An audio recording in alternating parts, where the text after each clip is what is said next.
De hoy vamos a tener una charla muy peculiar. Es una charla enfocada a toda la parte de activos digitales, a la parte de un poco de historia de dinero.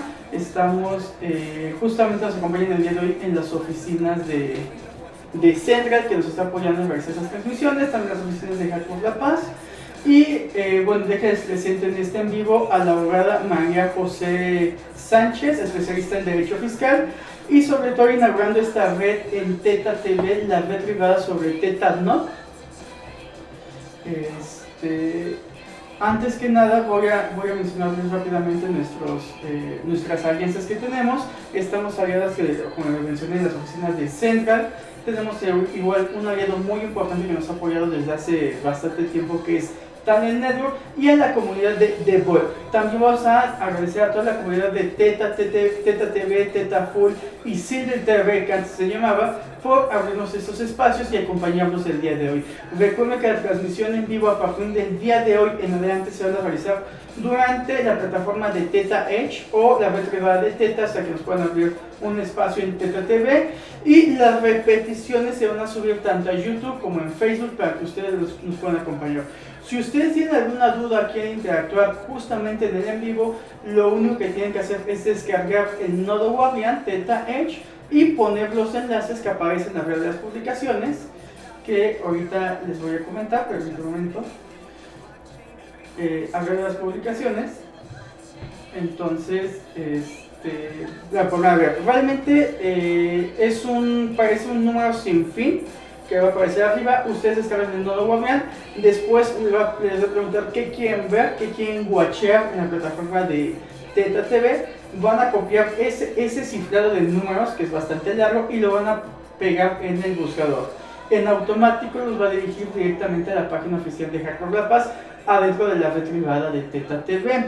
Es importante que descarguen el nodo Guardian, porque si no, no nos van a poder ver. Recuerden que ese es un proyecto donde mientras ustedes estén viendo contenido de calidad mediante stream, van a tener recompensas en cripto y en otros artículos si están directamente en la página de Teta TV.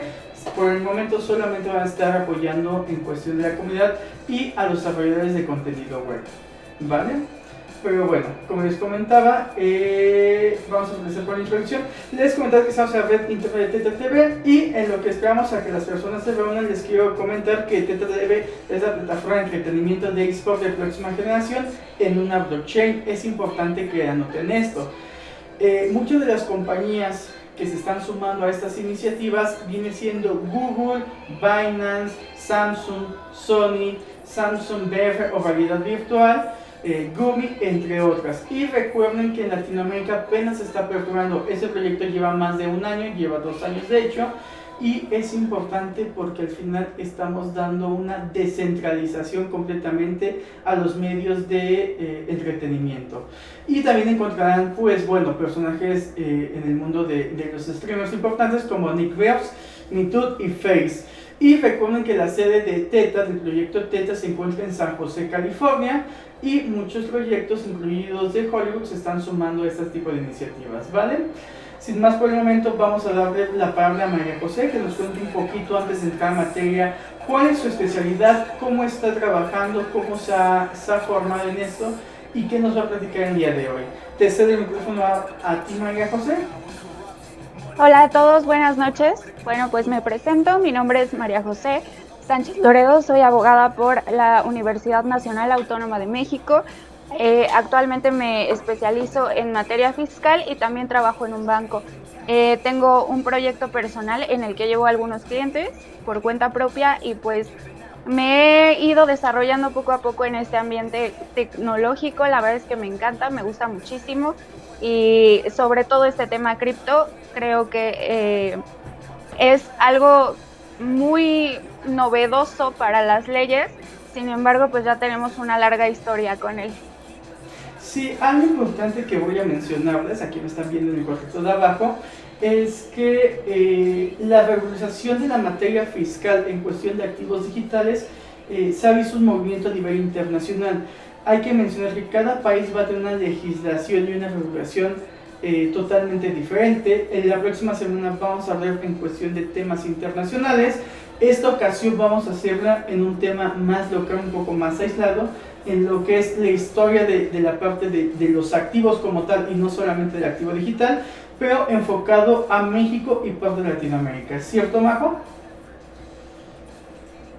Sí, es cierto. El día de hoy nos vamos a estar enfocando un poquito, vamos a ir de lo general a lo particular, cómo es que se ha estado desarrollando el reconocimiento de los activos digitales en materia legal en México, cómo sucedió esto, cómo es que México ha estado participando en cuestión legal. De hecho, debemos estar orgullosos los mexicanos porque fuimos el primer país que legisló en torno a este fenómeno.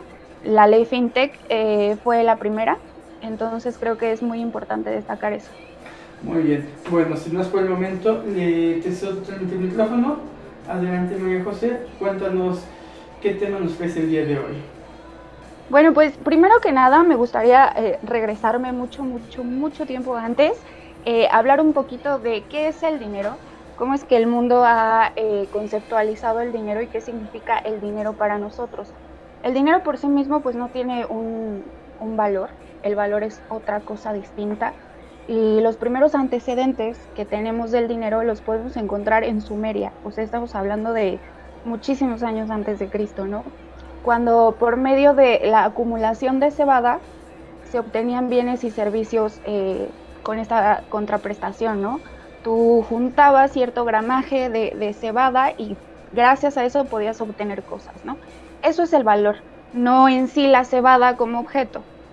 Posterior a eso nos vamos al año 640 antes de Cristo y es cuando aparece un fenómeno súper interesante al que podemos llamar tercero de confianza interesado. Esta figura es la persona que legitimaba el valor que tenía un metal, por ejemplo, ¿no? En aquel tiempo al metal se le marcaba con el nombre del rey o del regente, y eso era lo que hacía que fuera legítimo, es decir, que se validaba el valor de ese metal. Y ya un poco más para acá, nos vamos a 1920, surgen los bancos y ellos toman la figura del tercero de confianza. A partir de ahí y hasta que aparece los activos digitales, no se había modificado esta situación, siempre estaba ese tercero de confianza que legitimaba el valor que tenía el dinero, ¿ok? Entonces creo que es muy importante destacar que cuando aparece Bitcoin en el 2008, esta figura se rompe porque Bitcoin no necesita ese tercero de confianza, puede interactuar por medio de la tecnología de blockchain de persona a persona sin necesitar a ese intermediario, ¿no? Creo que eso es algo muy importante de destacar. Y cómo es que el dinero en las distintas épocas ha ido cambiando y se ha ido convirtiendo, dependiendo del contexto social de cada país, en una herramienta, ¿no? Creo que eso es muy importante destacarlo. Sí, de hecho, algo que mencionas y que es muy importante es que durante los últimos, más bien durante toda la historia hemos tenido un tercero de confianza, un tercer validador donde depositamos tres personas la confianza, y de hecho no solamente cuestiones de dinero, hablamos de cuestiones de documentos, cuestiones de leyes, siempre existía una entidad el cual se le otorga pues máxima plenitud en decisión. Exactamente, esta figura es muy importante porque pues ha legitimado, ¿no? El valor del dinero, y es por eso que Bitcoin y la tecnología blockchain pues están rompiendo totalmente con este concepto y están cambiando la forma en la que interactúan las personas. Ahora, ¿por qué ya no es necesario con Bitcoin este tercero de confianza? Porque la operación es directa. Si yo quiero realizar una operación con otra persona en otro país, no necesito que el banco sea intermediario, no necesito que el banco legitime mi dinero o el valor de mis activos. Entonces yo creo que en cuestión de costos y eficiencia es muy importante destacar este tema. Sí, de hecho, como lo mencionaste, al final estamos en una evolución tanto de la manera financiera como de la manera tecnológica y de la manera social, porque no solamente es hablar de blockchain, no solamente es hablar de Bitcoin, es hablar sobre la interacción social que tienen pues las personas. En este último año vino una pandemia donde digitalizó la mayoría de los servicios. Ahorita, el día de hoy, estamos en una plataforma de autorrepetición mediante blockchain. No necesitamos ya una nube en la cual se sube y se mantiene y se repite. No, cada usuario, cada nodo validador se vuelve parte del ecosistema. Ahora, después de que existe esta evolución y algo que vamos a hablar el día de hoy, no tanto la parte de la historia del BTC como siempre se toca, es ¿qué pasa con las regulaciones? ¿Qué está pasando a nivel nacional? ¿Qué está pasando a nivel regional? ¿Cuál es el miedo que tiene no solamente la sociedad a lo desconocido? ¿Cuál es el miedo que existe en el marco político, en el marco legal? ¿Cuáles son los movimientos que se están generando actualmente y hacia dónde se está encaminando? Bueno, pues algo muy importante es que para los activos digitales no hay un ente regulador como tal. Por medio de la tecnología de blockchain, la cadena de bloques se va formando y se soporta por medio de la minería de datos, es decir, es información que sale de todas partes del mundo y que no es necesario que haya un ente regulador para ello, porque todo depende de la capacidad tecnológica que tenga la persona que está contribuyendo a esa cadena de bloques, y no necesariamente que alguien lo autorice o lo regule, ¿no? Entonces, el efecto más importante que tiene es la descentralización. Es decir, no necesitamos un Fondo Monetario Internacional, no necesitamos un banco internacional, porque las mismas personas son las que construyen y soportan esta red. Sí, de hecho, ahorita estoy leyendo un comentario que nos hacen llegar y nos platica, nos platica una persona desde Nueva York que piensa que el principal país que ahorita está rompiendo esta ideología viene siendo El Salvador. Es una de las entidades, y de hecho es una de las entidades más populares a nivel internacional, que da pie a la regularización, más que la regularización, la aceptación social y comercial del activo digital. Porque de que existe, de que no ha sido aceptado socialmente, no ha sido aceptado políticamente o económicamente abiertamente, no lo ha sido. Pero con este movimiento pues está pasando, y ahora vienen esas legislaciones locales y nacionales e incluso legislaciones internacionales. Yo siento que vamos a ver en un poco tiempo. Así es, de hecho, nosotros estuvimos analizando la ley del Salvador, que más bien su intención es aperturar los mercados especulativos, es decir, atraer la inversión extranjera por medio de este sistema de criptoactivos. Creo que es algo bueno, creo que es algo que puede impulsar los estragos más bien detener los estragos de la pandemia y generar beneficios económicos para un país que se sustenta sobre todo de las remesas, ¿no?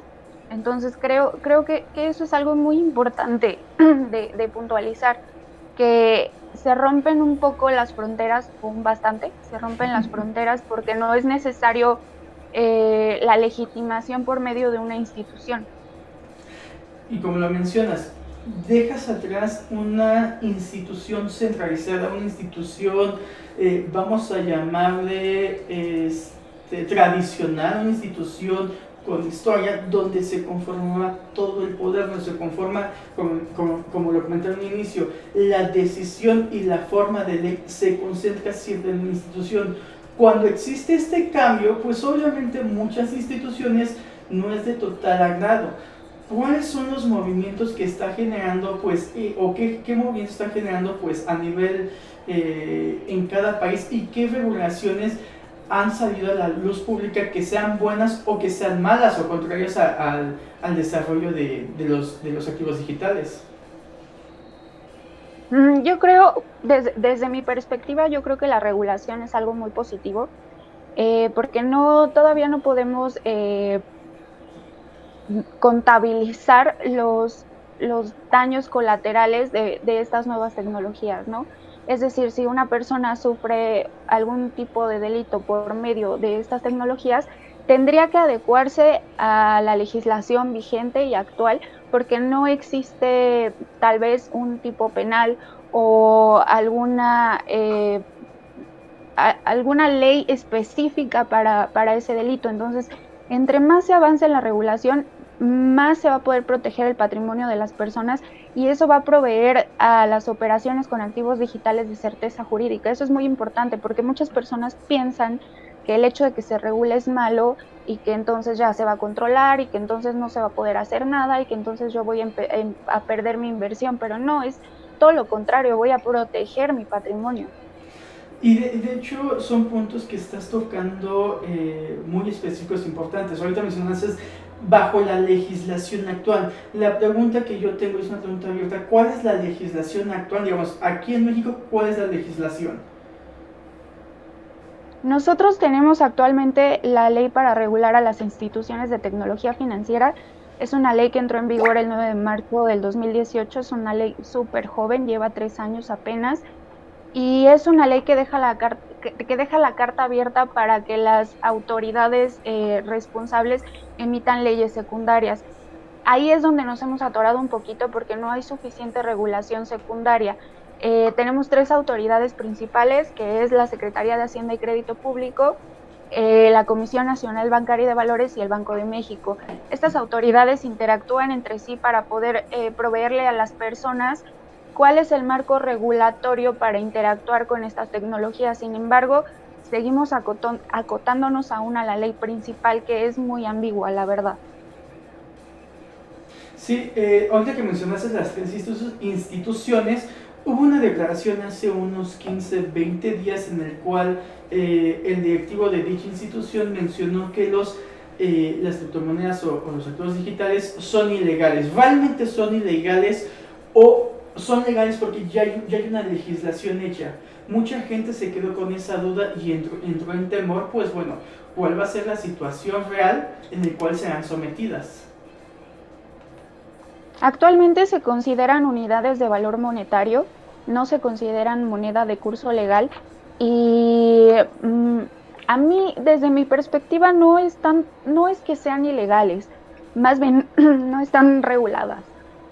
Y hay una gran diferencia entre no estar regulada y ser ilegal, porque ilegal quiere decir que es ilícito, que estoy cometiendo un delito si manejo estos activos.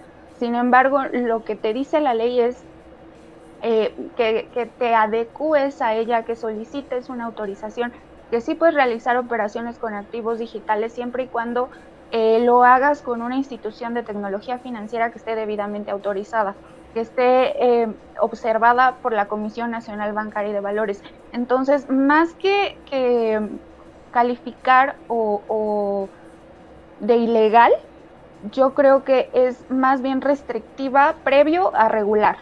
Yo estoy segura que estamos a nada de tener leyes secundarias más claras y más específicas en cuanto a estas monedas, porque de hecho un empresario muy famoso aquí en México ya quería, Sí, no quiero decir su nombre, sí. ya quería en su propio banco empezar a manejar activos digitales y las autoridades dijeron no son legales. Pero tal como ilegales, desde mi punto de vista, no es así, porque están funcionando, se están manejando y se están manejando también por medio de instituciones que están autorizadas. En México ya tenemos instituciones autorizadas que funcionan y que están trabajando conforme a la ley. Entonces, depende mucho también las actividades. Ok, ahorita mencionas las instituciones. ¿Cuántas instituciones ya están registradas? ¿Dónde las puede encontrar? Se pueden consultar en la página de la Comisión Nacional Bancaria y de Valores y tenemos 2 figuras principales que están reconocidas en la ley. Una son las instituciones de financiamiento colectivo y las wallets, que pues son tipo PayPal bueno, es el ejemplo más icónico que tenemos, ¿no? Más popular. Exactamente. Ellos pues administran, transfieren, este tipo de figuras se ha vuelto muy popular, sobre todo con la pandemia, que bueno, ya tienen varios años funcionando, pero la pandemia lo ha impulsado porque no tienes que tener, por ejemplo, ¿no? Cuando quieres hacer una transferencia en un banco, das de alta una cuenta y tienes que esperar 1 hora para poder hacer una transferencia y que se valide y todo eso. En este caso no, si yo quiero hacer el pago de un servicio o quiero hacer una transferencia o incluso solo quiero mantener mi dinero ahí, no tengo que tener un intermediario. Entonces, ese es un beneficio en cuanto a costos y experiencia del usuario, ¿no? Ok, ok, ok. Bueno, derecho fiscal, ¿qué tan avanzado está México a comparación de Latinoamérica? Donde Argentina ya está proponiendo sus leyes, donde Colombia ya tiene su método de vigilancia que es el sandbox, donde El Salvador ya arrancó a nivel mundial dando puerta abierta. ¿Qué posición está jugando México en este momento? No digo hace 2 años, porque hace 2 años pues México abrió el panorama legal, pero en el 2021, ¿México en qué posición está a comparación de Latinoamérica? Bueno, pues la UIF, la Unidad de Inteligencia Financiera, que es nuestra institución que se dedica a rastrear todo tipo de operaciones inusuales o relevantes, está tomando medidas por medio de los ingresos que tú obtienes. Cualquier ingreso que tú tengas causa impuestos. Independientemente de dónde provenga, causa impuestos y vas a tener que pagar ISR sí o sí. Entonces, cualquier operación que supere los 15,000 pesos mensuales que se considere depósito en efectivo va a generar una alerta. Entonces, por medio de los bancos, lo que se está haciendo, que bueno, ya todos lo sabemos, es la geolocalización y de esta forma se puede saber más o menos, se puede tener un mapa de cómo se están moviendo estas transacciones, ¿no? En cuanto a los activos digitales, pues se han rastreado operaciones inusuales. Tenemos ahorita 1,479 reportes de operaciones inusuales, pero solamente el 23% está siendo investigado por parte de la UIF. Miren, el 23% solamente está siendo investigado por la UIF. De hecho, hace unos días yo estaba en una conferencia que dio José Pimpo, donde hablaba realmente de que existe. Lanzaron un comunicado del gobierno hace tiempo donde solicitaba el cierre de la mayoría de los usuarios con wallets o de cripto, obligando o pidiéndoles que el 90% de sus usuarios cerraran. En ese entonces pues no se logró y solamente pues respetaron el 90% y el 10% de que no reportó su procedencia pues se tuvieron que cerrar. Si yo como persona física inicio a hacer operaciones en criptoactivos, ¿en qué momento el gobierno o en qué momento yo tengo que pagar impuestos para que esos activos no se me congelen o no se me bloqueen las cuentas bancarias? ¿Existe una ley que me apoye? ¿Existe alguna forma de yo tener mis cuestiones financieras en regla? Sí, claro, siempre y cuando tú tributes de manera adecuada conforme al régimen fiscal que manejes. En este caso, la mayoría de las personas que prestan servicios o especulan por medio de tecnologías financieras, pues tienen el régimen fiscal de persona física con actividad empresarial o el RIF, que es el régimen de incorporación fiscal.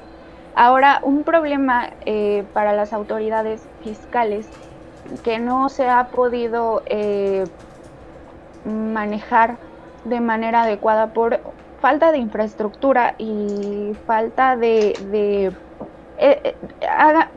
hagamos de cuenta que blockchain y cripto están acá y el gobierno está por acá en cuanto a tecnología y alcance para poder identificar este tipo de operaciones. El problema principal es la identificación del usuario final, porque blockchain ofrece un anonimato que es complicado de descifrar, porque aunque las llaves son públicas, no hay datos del usuario. Datos sensibles como nombre, teléfono, ubicación, eso no es público. Ese es el problema y es donde se pierde el origen de la operación. Para poder saber si son recursos de procedencia ilícita, este es el bloqueo con el que se enfrenta el gobierno. Sí, de hecho, como lo mencionas, ese es problema desde la perspectiva institucional, desde la perspectiva pues social y pública viene siendo un beneficio para algunos, para otros no. En ese caso, bueno, todos sabemos que una blockchain es una red tonta, por así llamarla, porque como lo mencionaste, no guarda nombres, no guarda teléfonos, no guarda direcciones públicas, solamente tiene el número de codificación y es lo único que se puede rastrear. Tendríamos que conocer realmente quién es el poseedor de cada cuenta para poder localizar la información, ¿no? Nos preguntaban que si soy extranjero y quiero realizar operaciones en México, ¿cuál es el procedimiento que debo de hacer? ¿A quién debo consultar? ¿O cuál es el trámite que debo realizar? Siempre y cuando sea sobre las partes de pues, empresas fintech o leyes fintech. Depende de dónde se cause el ingreso. Si el ingreso se causa en México, se tributa en México, independientemente de dónde provenga o de dónde seas tú. Si hay un principio en derecho fiscal que es muy chistoso, que dice donde sudo pago, ¿no? Donde genero los ingresos es donde voy a tributar. Si yo, por ejemplo, genero los ingresos en otro país, pero vengo con mi ingreso a México, puedo tributar en mi país. Digamos, en el caso de Bitso, por así citarlo, que está dado de alta en otro país, ¿está tributando aquí en México, está tributando allá o está tributando en ambos? ¿Cuál sería la forma correcta de hacerlo? Depende de dónde se genere el ingreso. Si el ingreso se genera aquí en México, tiene que tributar aquí en México sí o sí. Y en su país, si está constituido allá, tributará conforme a las leyes de su país. Sin embargo, hay tratados internacionales para evitar la doble tributación y también se pueden deducir ciertos impuestos. Por ejemplo, si yo demuestro que ya pagué impuestos en México, tal vez en mi país, dependiendo de la legislación local, ya no tenga que volver a tributar, cuando menos en cuanto a ISR. Ok, perfecto. Hace unos meses salió la noticia que para poder iniciar a tributar con activos digitales necesitabas darte de alta como actividades vulnerables. ¿Realmente es necesario darse de alta como actividades vulnerables para iniciar la tributación? ¿O se puede dejar de largo? ¿El gobierno tiene la capacidad actualmente para estar monitoreando a cada una de las personas? Sí. En México, la evasión fiscal es un delito federal. Está equiparado al financiamiento al terrorismo. Es una pena muy alta, es un delito grave, amerita prisión preventiva oficiosa. Es por eso que es muy importante mantener una contabilidad saludable y sí tenemos que reportar. A partir de 50,000 pesos tenemos que reportar que estoy realizando actividades vulnerables. Por ejemplo, los criptoactivos, venta de obras de arte, operaciones inmobiliarias. Entonces, hay varias clasificaciones que podemos encontrar en la ley antilavado que tenemos que reportar al SAT para que ellos puedan hacer un seguimiento y siempre y cuando la contabilidad se mantenga saludable no tendría por qué haber ningún problema. ¿Qué legislación tú propondrías si algún senador o diputado te estuviera escuchando? ¿Qué legislación propondrías para poder llevar más familiar o más en forma esta relación entre la ciudadanía, los activos digitales y el gobierno actual? Pues fíjate, Jesús, que a mí me está gustando mucho cómo el gobierno mexicano está manejando las cosas, porque está separando el sistema financiero tradicional del sistema de tecnologías financieras. Estamos hablando de dos mundos distintos y desde mi perspectiva, lo que quiere hacer el gobierno mexicano es separarlos, que funcionen de manera independiente. A mí me parece una medida muy saludable en cuanto tanto como legalmente como a valor y para proteger el patrimonio de las personas. Tal vez hablo a la ligera, pero yo considero que se va a manejar de esta forma, que se van a endurecer las regulaciones secundarias, las que emitan las autoridades, el SAT, la Secretaría de Hacienda y Crédito Público y la Comisión Nacional Bancaria y de Valores, para poder dar un seguimiento muy puntual a este tipo de operaciones, pero independiente del sistema financiero. Ok, una pregunta más. En tu opinión, ¿es necesaria una ley Bitcoin diferente a la ley FinTech? Una que se complemente. ¿Le hace falta algo a la ley FinTech? Porque ahorita hemos escuchado a algunos pues, políticos en general que están pretendiendo hacer una ley Bitcoin cuando realmente ya existe una ley FinTech. ¿Realmente es necesario? ¿No es necesario? ¿Cuál es tu posición? Yo considero que no es necesario porque la ley FinTech ya reconoce los activos digitales. Yo creo que más bien sería necesaria una reforma, que de verdad no creo que tarde mucho, una reforma para reconocer el valor de las monedas digitales, porque lo que nos dice el gobierno es que no es dinero, que no es dinero y que el valor no está respaldado por ninguna autoridad mexicana. Es decir, si yo sufro un fraude o algún otro tipo de estafa por medio de estas monedas digitales, ellos no respaldan ni nada, ¿no? Entonces yo creo que más bien es importante eh, generar reformas a la ley FinTech que funciona y que está funcionando y que ya todos conocemos y que incluso reconoce estas distintas figuras por medio de las cuales se manejan estos activos digitales, a generar otra ley completamente distinta. Más bien sería muy importante que las autoridades involucradas en estos temas empiecen a generar verdaderas leyes secundarias que funcionen, porque solamente ahorita están funcionando por autorizaciones. Como tal, reglamentos que regulen este tráfico de activos no hay, todavía no contamos con ello. Solamente están dando permisos de ejecución, pero no hay realmente un manual de seguimiento, no hay forma de trato, no hay un estándar de calidad pues en términos generales, ¿no es así? Bueno, y ya para acabar, este tema de reorganizaciones no estaría chocando con la principal, bueno, con la principal filosofía del Bitcoin, la parte de descentralización, la parte de libertad. Pues sí, sí, realmente que sí, yo creo que sí, porque va a empezar a haber controversias, va a empezar a haber problemas. Ya lo estamos viendo con Binance, que ya está teniendo problemas en Reino Unido. Entonces, más bien el mundo está volteando a ver este tipo de operaciones porque habían sido toleradas, pero realmente las autoridades no se habían enfocado en ver qué estaba pasando.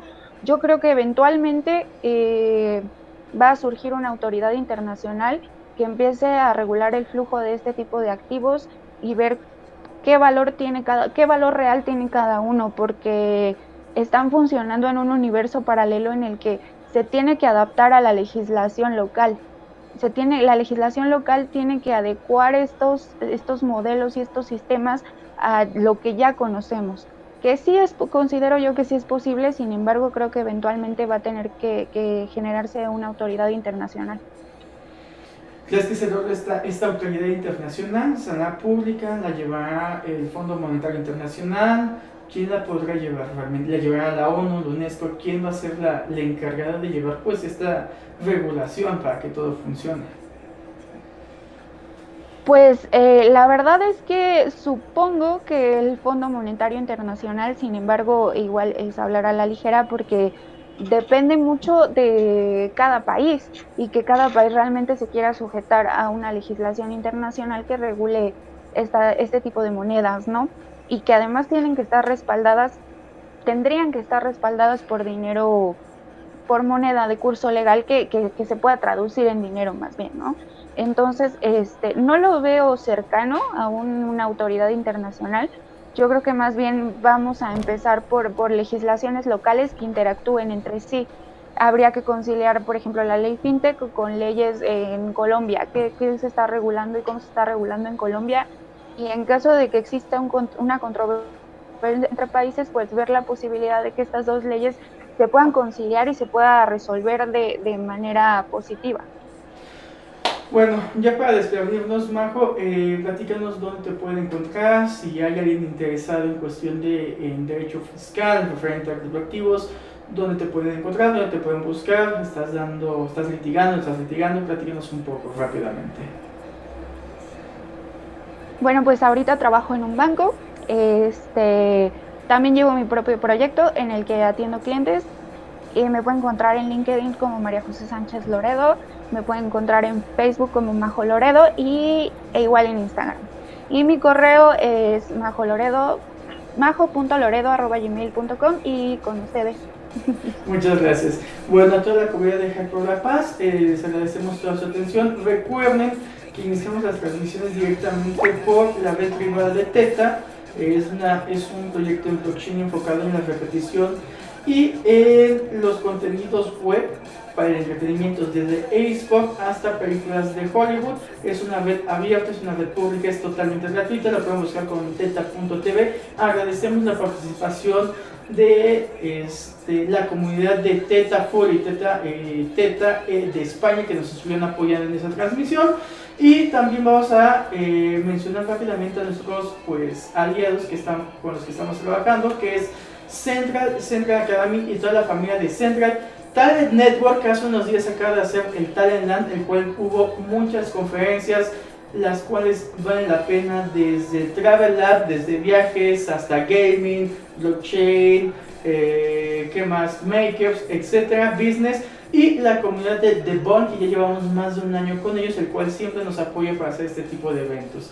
Sin más por el momento, me despido. Mi nombre es Jesús Pacheco y cualquier duda, pregunta, tema, sugerencia que desean consultarnos, nos pueden encontrar como Hack por la Paz en Facebook, en Twitter, en LinkedIn y en YouTube. Y en la red privada y en Teta estamos como HCK por la Paz con X, y nos pueden encontrar en nuestro canal de Teta TV. Bueno, me despido de ti, Majo, que tengas un excelente día.